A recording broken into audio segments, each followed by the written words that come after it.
Hi, folks. I'm Scatman John. Yeah, I've only been Scatman John for a short time since I became a pop star. Quite a phenomenon to happen to a man who's 53. Let me take you back. Let me tell you how all of this all got started.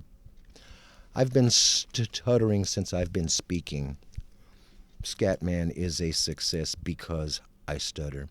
That's some of the stuff I'm trying to tell to the kids today, and I think that answers a great deal of perhaps at least partially why Scatman has become so successful. And I said, man, I got to find some other way to talk because my stuttering at that time was so severe. I had to find some other kind of a language to speak with.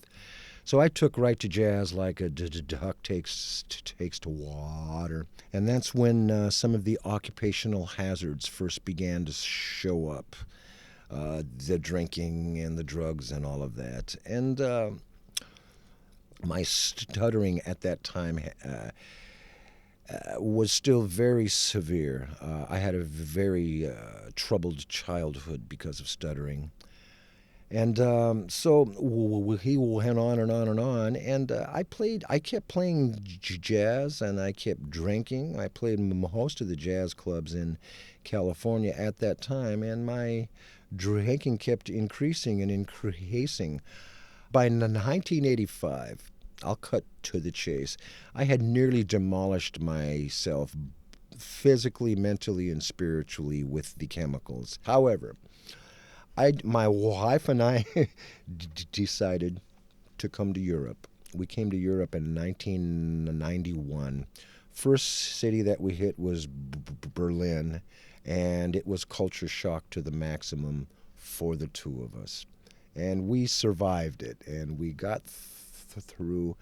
And it was there where I first met the man who is responsible for the concept and idea and footwork of Scatman. His name is Manfred Zeringer. Manfred called me and asked me about the concept of scat rap. He said, "John, please don't kill me, but I have an idea, and I've already talked to your wife about it." So, I mean, if he talks to my wife, she's going to come in the back door and say, do it. So we did it. He called me. He brought up the idea of scat rap. I said, yeah, sure, scat rap. I didn't think it was possible to blend the two of them.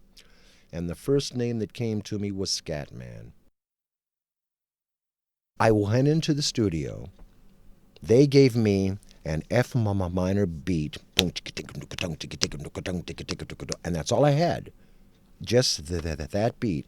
I sat down and I scat sang for like 4 hours straight. Every imaginable phrase, and on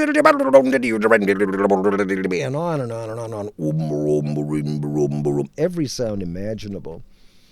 We scat sang for 4 hours, and I put some rap down that I had put out on the Joe Farrell album earlier years. And I went home, and I had no idea what was going to happen. 2 weeks later, 3 weeks later, they sent me a tape, and it was Scatman. I'm the Scatman! And it blew my mind. My first experience into the pop scene. Now, I heard that. And, of course, I started to judge it and put it in these pockets and these categories and all that. But I had learned early on in sobriety to don't judge anything, man. You're not the judge. Somebody else is the judge. So I never dreamed that Scatman would be on the top 10 or top 20 of any country anywhere, And fifth week, 6th week, it entered the charts in Germany. It was number 90-something. And I flipped out. I says, you mean I am on a chart as a pop star? I says, oh, man, it's not going to get any better than this. Can't get any better. 7th week, 8th week, number 60. I says, oh man, it can't get any better than this. Number 40. Can't get, oh, this is it. Then it went into the top 20 and I couldn't believe it. Top 10, top 5. It stayed at number 2 for like 10 weeks, something like that. I don't know the exact amount of weeks. It was only, it didn't go into number 1 because at that time, Chariots of Fire by Vangelis was dominating the charts everywhere because of some picture, I think, that had come out, which I haven't seen. So it stayed there, and my God, all of a sudden it went gold. All of a sudden it went platinum. Other countries began to perk their ears up.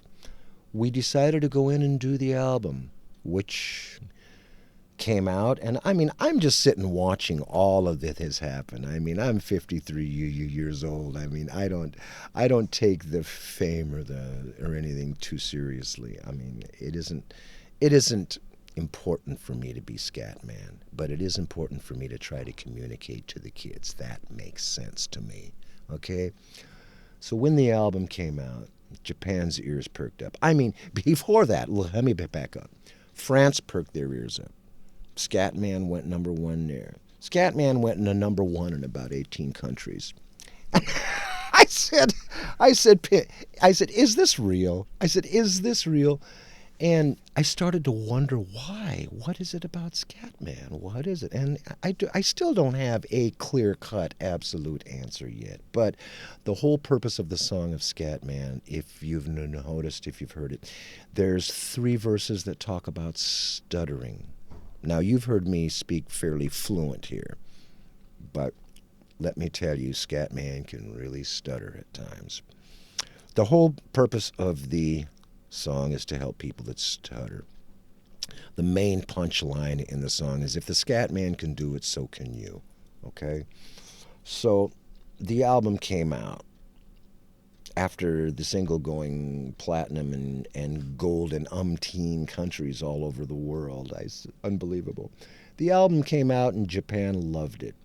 The album, by the end of May in Japan, they project will have sold 2 million copies. I have a song on my album called Pop Star. Yeah, some of the listeners out there may have heard it.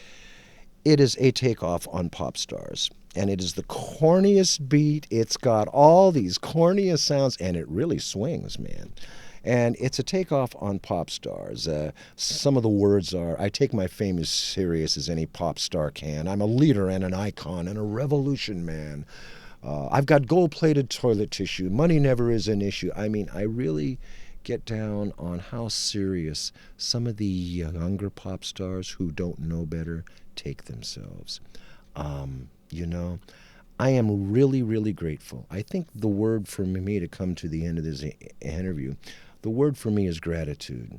I am really grateful that creation has placed me in a place to be able to reach the children of all ages, but the children, people who are still capable of hearing, people who are confused about where does one go in today's crazy world with the bombs and the ozone and the trees and the oil being taken out of the earth. What is one to do? You know, so the whole purpose of the Scatman project is a positive one. It's to put out something positive to people. I don't think the answer to the world's problems today are killing a cop. I don't think some of the music today as artists, and I speak to us artists out there, is as positive as it could be. You know, you can call it art. Good for you. I don't believe that. I think it's a responsibility of the artists of any age to try to put out whatever insight they've acquired in their life out to the people. The world is in utter chaos. We don't need to add more chaos. Times are changing. I am grateful to be Scatman, and I'm grateful to be alive today, sitting here talking to you, because let me reassure you, I'm a walking, breathing miracle. Having come from the past where I came from, I guess God was saving me for something special, and I think that this is probably it. I'm very, very grateful, and I'll be here as Scatman for as long as the kids need me. I'll be here.